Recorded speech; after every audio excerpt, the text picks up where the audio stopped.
Haleluya, saudara, shalom, selamat pagi. Puji Tuhan, pagi hari ini kita dapat bersama-sama bertemu kembali dalam program Art of Worship Morning Devotion. Puji Tuhan, pagi hari ini kita bisa bersama-sama kembali mengawali hari bersama dengan Tuhan dan firman Tuhan. Saudara, hari ini adalah hari Kamis, tanggal 22 Januari 2026. Lambat tetapi pasti, waktu terus bergulir menuju pada ujung dari bulan Januari ini. Dan tidak berapa lama lagi, beberapa hari ke depan, kita sudah berganti dengan bulan yang baru. Saudara, waktu ini ternyata berjalan begitu sangat cepat. Walaupun nampaknya merambat, tapi ketika kita rasakan ternyata waktu itu terus berjalan dengan sangat cepat dan tanpa terasa kita ada pada hari ini. Dan kalau kita ada pada pagi hari ini semua karena anugerah dan kebaikan Tuhan. Amin. Amin. Pada pagi hari ini saya ingin menyampaikan bagian yang ketiga dari perikop Lukas pasal 2 ayat 41 sampai dengan 52. Kita sudah belajar bagian yang pertama, kita juga sudah belajar bagian yang kedua, dan sekarang kita akan melihat bagian yang ketiga, ayat 48 sampai ayat yang ke-52. Mari kita berdoa. Bapa yang baik yang kami kenal, di dalam nama Tuhan Yesus, terima kasih untuk berkat, rahmat, dan anugerah-Mu. Pada pagi hari ini kami ingin merenungkan bagian dari firman-Mu. Kiranya Tuhan menolong dan Tuhan memberkati. Biarlah semua boleh jadi untuk kemuliaan nama-Mu. Terima kasih Bapa, kami bersyukur. Terpujilah nama-Mu kekal selama-lamanya. Di dalam nama Tuhan Yesus Kristus. Haleluya, amin. Puji Tuhan. Saudara, kalau saudara melihat ayat 48 sampai 52, maka kita akan melihat satu hal yang menarik dari apa yang disampaikan oleh Lukas. Perhatikan, Lukas berkata demikian dalam catatan Injilnya, dan Yesus makin bertambah besar dan bertambah hikmatnya dan besarnya, dan makin dikasihi oleh Allah dan manusia. Ini menunjukkan bahwa Tuhan Yesus juga tumbuh secara normal sebagaimana manusia layaknya, tidak terjadi lompatan dari lahir lalu kemudian menjadi dewasa secara tiba-tiba. Tubuhnya dari kecil tidak bisa berjalan dalam beberapa bulan, menunggu proses sampai mungkin 1 tahun, 2 bulan atau 1,5 tahun mulai bisa berjalan, mulai bisa berbicara. Dan tidak ujuk-ujuk lahir seperti anak kuda atau anak sapi, anak rusa yang lahir langsung bisa berjalan. Kan tidak, saudara. Proses manusia itu dijalani, kemanusiaan Yesus dijalani dengan seperti manusia layaknya, melalui proses kelahiran, melalui proses dia belajar berjalan, belajar berbicara, dan terus bertumbuh satu dengan yang lain. Apa yang membedakan proses pertumbuhan antara Tuhan Yesus Kristus dalam kemanusiaannya dengan anak-anak yang lain? Perbedaannya adalah kalau Yesus makin bertambah besar, dia dikasih oleh Allah dan manusia. Dan kalau manusia biasa lahir, dia manusia yang belum tentu disukai oleh Allah dan manusia. Mungkin sejak kecil dia disukai, tapi dalam proses pertumbuhannya tidak seperti yang diharapkan. Tapi berbeda dengan yang terjadi dalam kehidupan Yesus. Dia disukai oleh Allah dan disukai oleh manusia. Ini menunjukkan bahwa dia punya kualitas kehidupan yang memang sudah tumbuh sejak masa kecilnya. Dan kualitas itulah yang dihidupi dalam kehidupannya. Dia hidup tanpa dosa, dia hidup berkenan kepada Allah, dia hidup menyenangkan dan hidup sesuai dengan rencana dan kehendak Bapaknya. Dan itulah yang membuat Allah itu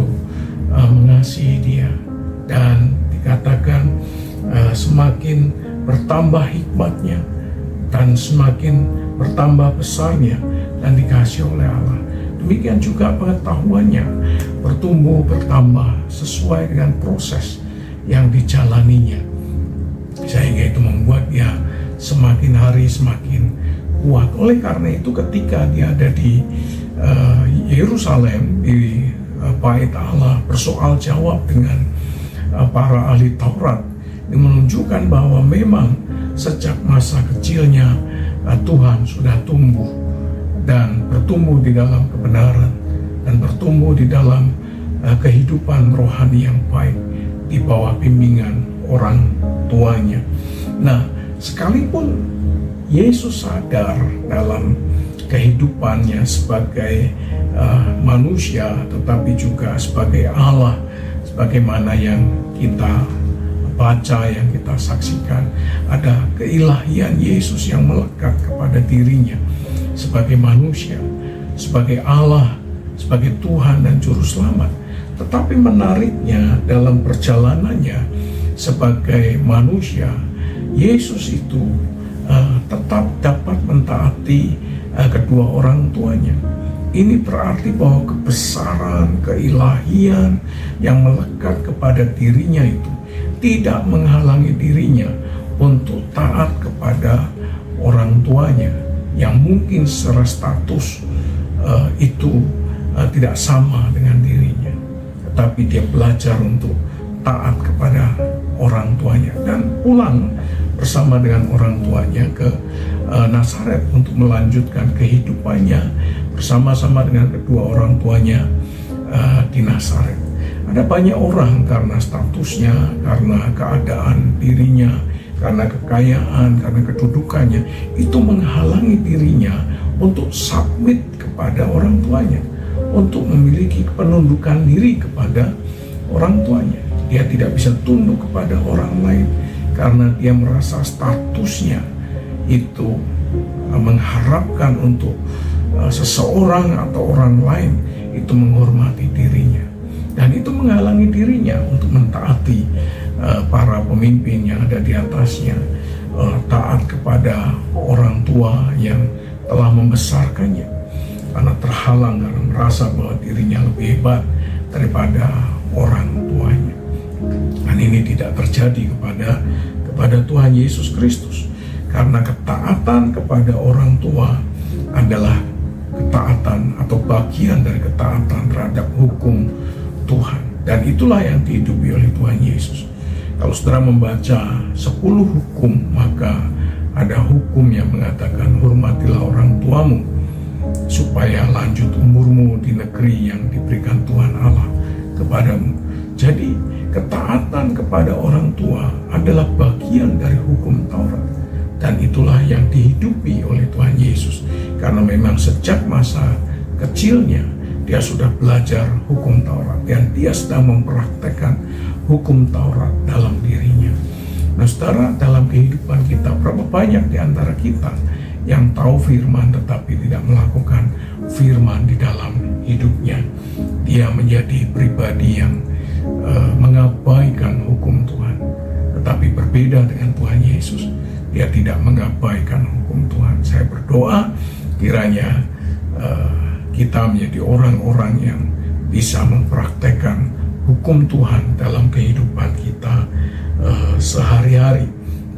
Harus saudara perhatikan bahwa ketika Alkitab mengatakan Yesus bertambah besar, bertambah hikmatnya, semakin dikasih oleh Allah dan manusia, ini menggambarkan tentang apa? Tentang pertumbuhan yang terjadi secara holistik.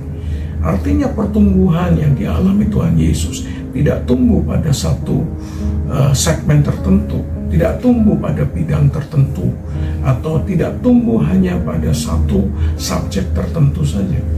Tetapi dikatakan bahwa ini holistik. Pertumbuhan yang dialami oleh Tuhan Yesus adalah pertumbuhan yang terjadi secara holistik. Bukan hanya rohani, tetapi juga fisiknya, tapi juga pengetahuannya, tapi juga ilmunya, ya, kognitifnya bertumbuh. Semakin hari semakin baik, semakin hari semakin baik dalam kehidupan mereka yang mentaati firman Tuhan. Saya berdoa juga kiranya kita ini bertumbuh secara holistik, tidak hanya tumbuh secara fisik, tidak bertumbuh secara sosial, finansial, tetapi juga mengalami pertumbuhan secara rohani, secara spiritualitas dalam kehidupan kita. Nah, kalau kita melihat tumbuhnya apa saja, hikmatnya, kasihnya, bijaksanaannya, ini mencakup beberapa hal. Kalau kita melihat dalam perspektif Ibrani, saudara, kata hikmah atau hokmah itu bukan hanya pengetahuan saja, bukan hanya kognitif saja, tetapi ini juga mencakup hidup yang selaras dengan kehendak Allah. Jadi hikmat yang dianugerahkan Tuhan itu akan membantu kita untuk hidup selaras dengan kehendak Allah. Ini menarik. Oleh karena itu, kalau kita perhatikan kehidupan yang bertumbuh, iman yang dihidupi itu bertumbuh, mencakup beberapa hal. Yang pertama, mencakup relasi dengan Allah. Kalau saudara mengaku bahwa saudara dan saya bertumbuh, maka kita pasti akan memiliki relasi dengan Allah yang baik, relasi dengan manusia yang baik, juga kedewasaan batin dan sosial yang baik. Jadi dengan demikian, saudara, kalau kita ingin mengukur pertumbuhan iman seseorang, coba lihat bagaimana hubungannya dia dengan Allah. Coba perhatikan bagaimana hubungannya dengan sesama. Coba perhatikan kedewasaan rohaninya, kedewasaan batinnya, kedewasaan ketika dia bergaul dengan orang-orang yang ada di sekitarnya. Saudara, kalau kita mendeteksi ini, ketiganya ada, relasinya dengan Tuhan juga tumbuh, relasinya dengan sesama juga baik, dan juga mengalami kedewasaan dalam batin dan sosialnya, maka itulah ciri dari pertumbuhan iman yang baik, saudara. Saya berdoa kita juga mengalami pertumbuhan iman yang baik. Ini mencerminkan ideal manusia menurut rancangan Allah. Ya, pertumbuhan yang ideal yang diharapkan oleh Allah, yaitu pertumbuhan karena relasi dengan Allah dan pertumbuhan karena relasi dengan sesama, dan kita menjadi dewasa di dalam Tuhan. Saudara, apa yang dapat kita pelajari dari beberapa catatan yang tadi saya sampaikan? Yang pertama kita dapat pelajari adalah bahwa spiritualitas Kristen yang sehat itu tidak anti otoritas, saudara. Jadi spiritualitas kekristenan yang sehat itu bukan anti otoritas, tetapi dia belajar untuk taat. Yang pertama-tama belajar taat kepada orang tuanya, belajar taat pada otoritas yang ada di rumah tangganya, belajar taat pada otoritas di tempat, di dunia kerja, di sekolah, ya, belajar taat kepada otoritas yang lebih pada orang tuanya, kepada guru-gurunya, kepada mereka yang lebih dewasa atau yang lebih tua dari dirinya. Dia belajar untuk taat atau belajar untuk tunduk kepada mereka. Jadi kekristenan tumbuh bukan anti otoritas, tetapi sebaliknya dia bertanggung jawab terhadap otoritas yang ada di atasnya. Dia berani untuk tunduk dan berani untuk setia dan taat kepada orang yang ada di atasnya. Dari lingkup rumah tangga adalah suami, dari lingkup keluarga adalah orang tua, dari lingkup pekerjaan adalah supervisor, manajer, dalam lingkup bangsa ya para pemimpin-pemimpin Tuhan yang ditempatkan Tuhan di atas kita. Dan yang kedua, apa yang dapat kita pelajari, saudara? Yang dapat kita pelajari adalah bahwa kedewasaan rohani itu bukan hanya bicara tentang karunia-karunia roh, tetapi kedewasaan rohani dalam kehidupan kekristenan kita ini juga berhubungan dengan karakter kita, berhubungan dengan kerendahan hati kita, berhubungan dengan relasi yang sehat dengan sesama kita, dan menunjukkan attitude dan sebagainya. Jadi itu menunjukkan kedewasaan rohani yang tidak hanya melulu tentang karunia hal-hal yang supranatural, tetapi juga bicara tentang karakter, kerendahan hati, relasi yang sehat dalam kehidupan setiap kita. Saudara, Tuhan ingin supaya kita selain juga punya karunia, Tuhan ingin supaya kita juga punya relasi yang baik, karakter yang baik, dan kehidupan yang baik. Oleh karena itu pertumbuhan sejati itu selalu terlibat dalam pertumbuhan sejati itu selalu terlihat dalam kehidupan nyata, saudara. Bukan hanya di mimbar atau di altar atau di ruang-ruang kita beribadah.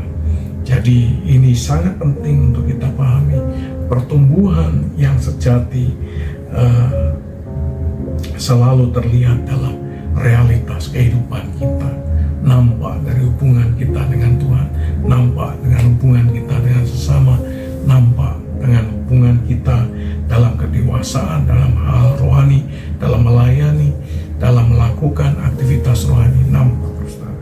Oleh karena itu saya berdoa kiranya setiap saudara dan saya juga mengalami pertumbuhan rohani yang sehat, baik dalam karakter, dalam relasi dengan Tuhan, dalam relasi dengan sesama, dalam kerendahan hati, dan suasana sosial di mana kita berada sangat dipengaruhi dengan kerohanian kita. Amin. Amin. Mari kita berdoa. Bapa yang baik yang kami kenal di dalam nama Tuhan Yesus, terima kasih untuk berkat rahmat-Mu untuk pagi hari ini.